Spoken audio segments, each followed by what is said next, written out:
Le foot génère des émotions lorsqu'on le regarde en tant que supporter. Comme c'est très difficile de marquer, lorsqu'il y a un but, cela génère une joie intense. Contrairement aux autres sports, dans le foot, le plus faible a tendance à gagner le plus souvent. Mais par exemple, dans les sports de combat, c'est rare que le combattant le plus faible gagne. Au foot, on se retrouve assez souvent avec des exemples des petits qui vont résister à l'ogre qui va gagner. Lorsqu'on pratique le foot à haut niveau, c'est la gestion collective des émotions. Au basket, lorsqu'on prend un panier, ce n'est pas grave, l'on sait que l'on va marquer beaucoup de points derrière. Mais au foot, lorsqu'on prend un but, on peut s'effondrer sous la pression. Un autre exemple, c'est le penalty. Pendant les entraînements, les joueurs ont tendance à réaliser des milliers de tirs au but avec une précision impeccable. Mais lorsqu'ils se retrouvent dans un stade avec 80 millions de supporters et bien d'autres à travers le monde, il n'y a rien de plus dur à mettre un ballon dans les filets. Il y a donc une pression autant individuelle que collective très forte, et c'est souvent dans ce domaine que les grands joueurs se démarquent par rapport à d'autres. Pas seulement sur le plan technique, mais en arrivant à exprimer cette technique face à une pression et à des attentes très élevées. Téléspectateurs de Parole Créatrice Info Télévision, bonjour. Bienvenue à cette nouvelle édition d'À vous le micro. À vous le micro, cette émission-là qui vous donne l'occasion de vous exprimer sur des thèmes précis. C'est la saison du football. Nous sommes bel et bien en pleine canne. Un short, un maillot, une godasse, tel est l'équipement parfait pour un joueur. Chrétiens, non chrétiens, nous sommes tous fans de foot. Mais en ce jour, nous faisons face à un énorme débat. Pensez-vous réellement que chrétiens et football riment ensemble? Vos habits étant importants pour nous, alors c'est à vous le micro.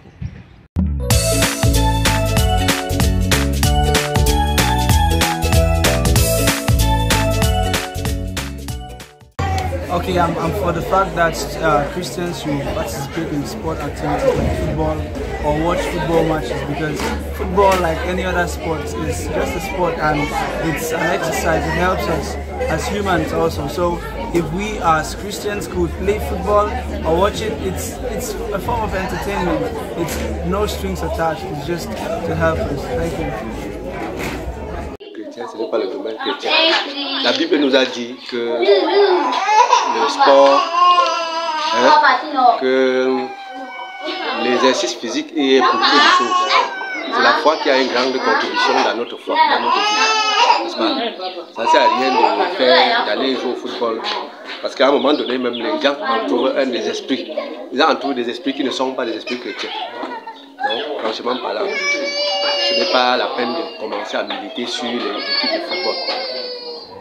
Le football reste un jeu, une distraction comme son nom l'indique. Et le chrétien ne devrait pas se laisser distraire par le football. Il doit faire la part des choses, c'est-à-dire faire d'abord ce que Dieu demande. Donc, si les heures du football coïncident par exemple avec l'heure où Dieu nous demande de lui parler, je pense qu'il faudrait laisser d'abord Dieu passer avant le football. Problem for Christians to watch football because actually it is a game, not something you just watch a game for entertainment.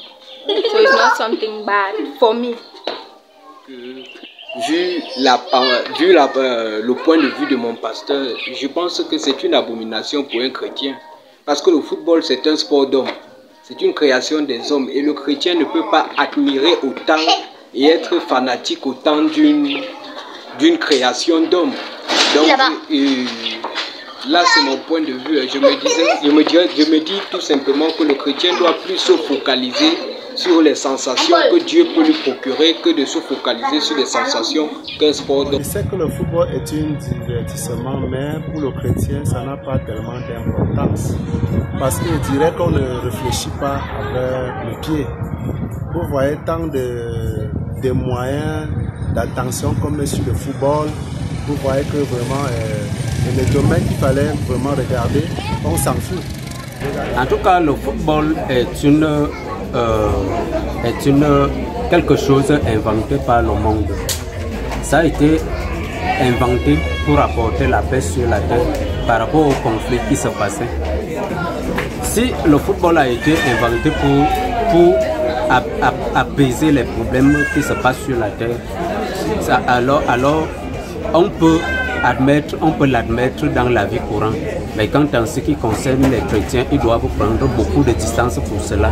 Parce que le football devient une idole. Et quand quelque chose devient une idole, on doit prendre les distances. Mais on ne l'interdit pas. Mais le chrétien doit vraiment prendre des distances. Moi, je ne vois pas d'inconvénients pour pratiquer le sport.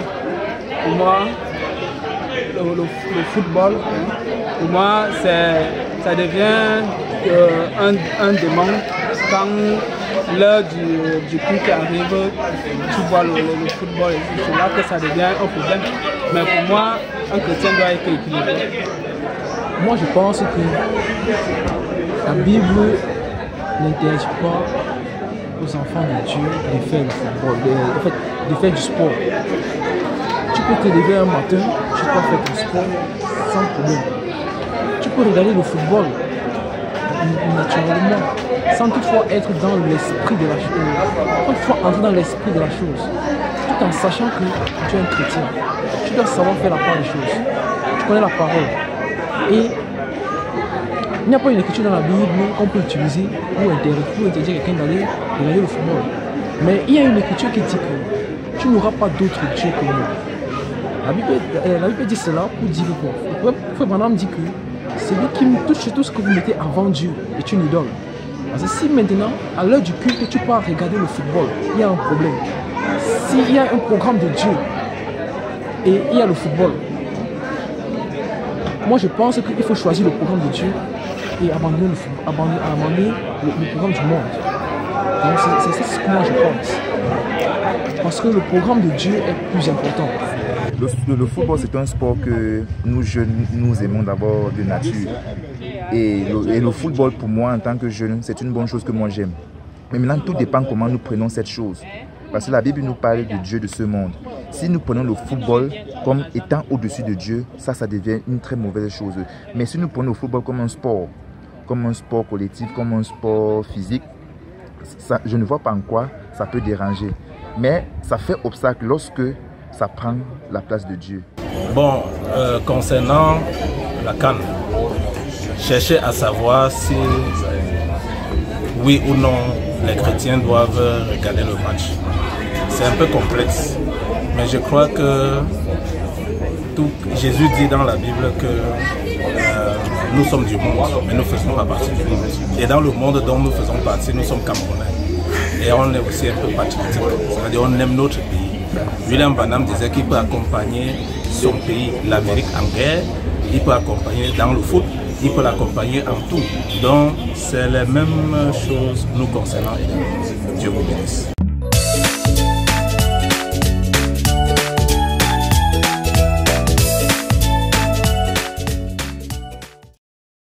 Le football peut être défini comme étant une activité sportive opposant deux équipes de 11 joueurs où il faut marquer avec un ballon rond dans l'équipe adverse, toutefois sans utiliser les mains.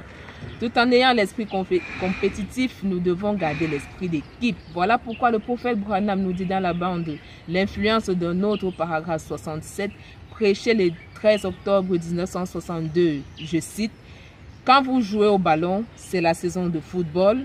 Ce que nous voulons, ce n'est pas que tout cherche à enlever le ballon à l'homme qui s'en est emparé. Protégez-le et laissez-le passer. » Fin de citation. Ici, le prophète Branham veut nous faire comprendre que nous devons tout simplement utiliser notre influence pour plaquer l'adversaire, pas en étant des coureurs, mais servir de protection aux coureurs, c'est-à-dire à celui qui a le ballon pour l'amener vers les goals. Séduit par les réjouissements, tous les moyens sont bons pour ne pas manquer un bon match de foot. Peu importe l'endroit où l'on se trouve. Toutefois, cet amour élevé pour ce sport ne pourrait-il pas être considéré comme un moyen d'éloigner l'homme de Dieu? Question. Le frère Branham dit dans la bande la plus grande bataille jamais livrée du 11 mars 1962 au paragraphe 222 à 224, je cite, « Je suis allé dans un stade de football pour prêcher. Ça disait, ce qui compte, ce n'est pas la taille du chien, dans le combat, c'est la taille du combat dans le chien. Peu importe de quelle taille elles sont, c'est la combativité qu'il y a dans le chien, c'est ça qui compte. Mes frères, si vous êtes un soldat, tenez-vous là debout. Il y a une bataille qui se poursuit et il y a un combat entre le bien et le mal. Livrons bataille. Ici, il nous amène tout simplement à ne pas nous laisser influencer par les matchs de foot ou alors toute activité sportive, au point de nous retrouver absents d'esprit à l'église à cause d'un match qui est en train de se jouer. Au terme de cette émission, fort est notre constat que de nombreux enfants quittent leur domicile pour se retrouver dans des lieux inconnus, tout simplement pour pouvoir assouvir leurs besoins de regarder un match. Maintenant, nous posons la question de savoir, ce n'est donc pas un moyen là de faire revenir la télévision dans les foyers? Une fois de plus, question. Nous vous donnons tout simplement rendez-vous la semaine prochaine pour une nouvelle édition d'À vous le micro. D'ici là, portez-vous bien et que le Seigneur vous bénisse. L'exercice physique est la fois qu'il y a une grande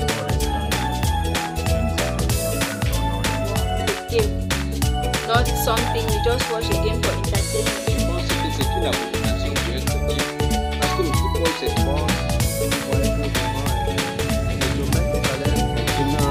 quelque chose inventé par le monde.